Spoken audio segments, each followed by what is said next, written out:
एक छोटे से बच्चे ने अपनी माँ से पूछा, माँ, बड़े होने का अर्थ क्या होता है?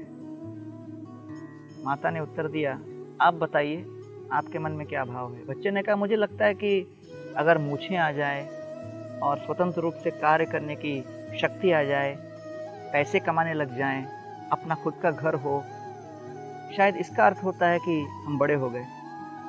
माँ ने कहा, नहीं बेटा, ऐसा नहीं है। आप थोड़ा अपने पिताजी से पूछ के देखिए।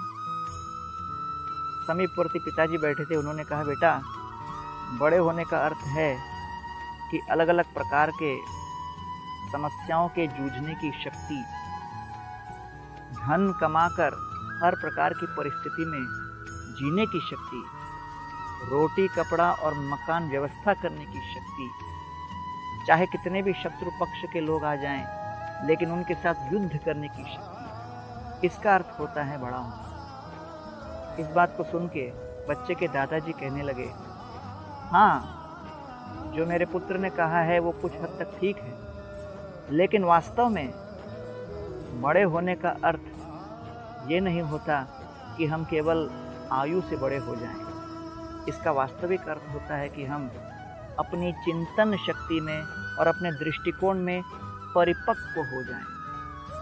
समय के साथ तो हर वस्तु काल के प्रभाव से धीरे धीरे क्षीण होने लगता है। उसी प्रकार ये शरीर भी बालपन से लेके वृद्धावस्था तक काल के प्रभाव से बढ़ता है, लेकिन परिपक्व होने का अर्थ है कि हर प्रकार की परिस्थितियों में रहते हुए हम अपने जीवन के अस्तित्व को समझें, और इसे वेदांत सूत्र कहते हैं, अथातो ब्रह्म जिज्ञासा। हम अपने अस्तित्व के विषय में प्रश्न पूछें कि मैं कौन हूँ, मेरे जीवन का लक्ष्य क्या है, और मैं इस परिस्थिति में इन संबंधों के बीच हूँ, इनके साथ मेरा संबंध क्या है। इसलिए भगवद गीता में ईश्वर, जीव, प्रकृति, काल और कर्म, इन 5 तत्वों का विस्तृत वर्णन किया गया है, और हर जीव से अपेक्षा की जाती है कि मानव जीवन प्राप्त करके वो इन सभी तत्वों के साथ संबंध स्थापित कर प्रकृति के प्रभाव से मुक्त होकर भगवान के साथ संबंध जोड़ना सीखे।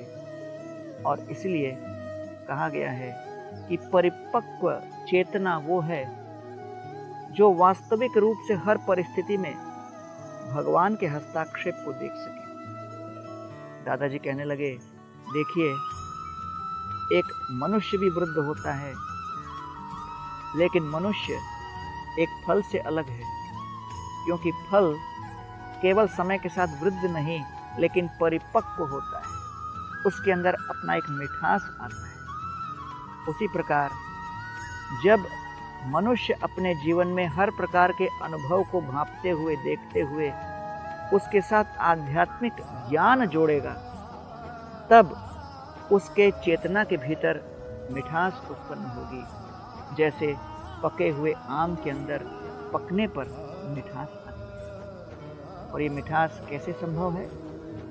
महाविपत्तौ संसारे यह स्मरेत मधुसूदन, विपत्तौ तस्य संपत्ति भवेत इत्याह शंकर। महान विपत्तियां तो लगभग हर व्यक्ति के जीवन में आती हैं, लेकिन कहा गया है कि जब ऐसी विपत्तियां आए तो हम भगवान श्री कृष्ण का स्मरण करें, उनके कथाओं को सुने, और शास्त्र के दृष्टिकोण से जब हम उन परिस्थितियों को देखेंगे, विपत्तौ तस्य संपत्ति, हमारी वो विपत्ति महान संपत्ति के रूप में परिवर्तित हो जाती है। आइए हम अपने जीवन में ऐसे परिपक्व दृष्टिकोण को अपनाने का प्रयास करें, और आध्यात्मिक दिव्य परिवेश में अपने मानव जीवन को